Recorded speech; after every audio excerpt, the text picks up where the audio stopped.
Israel Iran இடையே தொடர்ந்து பதற்றம் அதிகரித்து வருகிறது. இரண்டு நாடுகளும் மாறி மாறி தாக்குதல் நடத்தி வருகின்றன.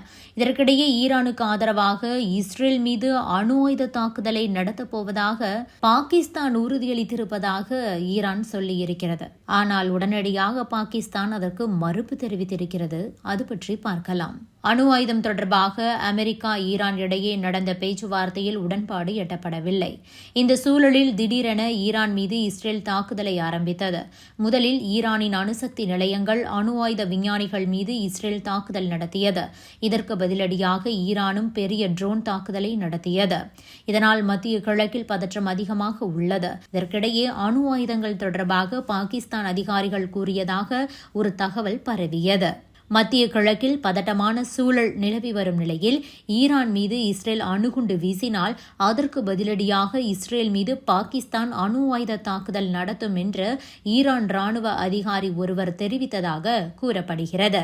ஈரான் டிவி சேனல் ஒன்றிற்கு பேட்டியளித்த இஸ்லாமிய புரட்சிகர காவல் படையின் மூத்த அதிகாரி மற்றும் ஈரான் தேசிய பாதுகாப்பு கவுன்சிலின் உறுப்பினருமான ஜெனரல் மைசன் ரெசாயி இந்த கருத்துக்களை தெரிவித்திருக்கிறார். அவர் என்ன சொல்லியிருக்கிறார் என்றால், இஸ்ரேல் ஈரான் மீது அணு ஆயுதத்தை பயன்படுத்தினால் அதற்கு பதிலடியாக இஸ்ரேல் மீது பாகிஸ்தான் அணு ஆயுத தாக்குதலை நடத்தும் என்று எங்களுக்கு உறுதி கொடுத்திருக்கிறார்கள் என கூறியிருக்கிறார்.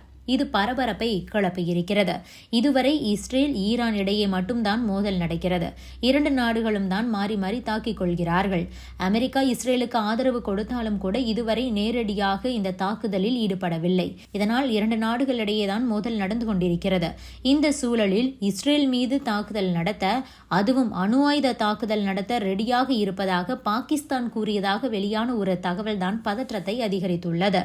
இதற்கிடையே பாகிஸ்தான் பாதுகாப்பு அமைச்சர் குவாஜா அசேஃப் இதனை மறுத்திருக்கிறார். பாகிஸ்தான் எந்தவிதமான உறுதிமொழியையும் அளிக்கவில்லை என்பதை அவர் திட்டவட்டமாக தெரிவித்திருக்கிறார். அதே நேரம் இஸ்ரேலுடனான மோதலில் ஈரானுக்கு வெளிப்படையான ஆதரவை வழங்கியுள்ளது. தெஹ்ரான் மீது இஸ்ரேல் தாக்குதல் நடத்திய பிறகு ஈரானுக்கு ஆதரவாக நிற்போம் என்று பாகிஸ்தான் உறுதியளித்தது. மேலும் யூத நாடான இஸ்ரேலுக்கு எதிராக முஸ்லிம் நாடுகள் ஒன்றிணைய வேண்டும் என்ற ஒரு அழைப்பை பாகிஸ்தான் விடுத்திருப்பதும் குறிப்பிடத்தக்கது. இப்போது மொத்தம் 9 நாடுகளிடம் மட்டும்தான் உலக அளவில் அணு ஆயுதங்கள் இருப்பதாக ICAN அமைப்பு தெரிவித்துள்ளது. அமெரிக்கா, சீனா, ரஷ்யா, இந்தியா, பாகிஸ்தான், வடகொரியா, பிரான்ஸ், பிரிட்டன், இஸ்ரேல் ஆகிய நாடுகளிடம் மட்டுமே அணு ஆயுதங்கள் உள்ளது குறிப்பிடத்தக்கது. இந்த நிலையில்தான் ஈரானும் தற்போது அணு ஆயுதத்தை தயாரித்து வருகிறது.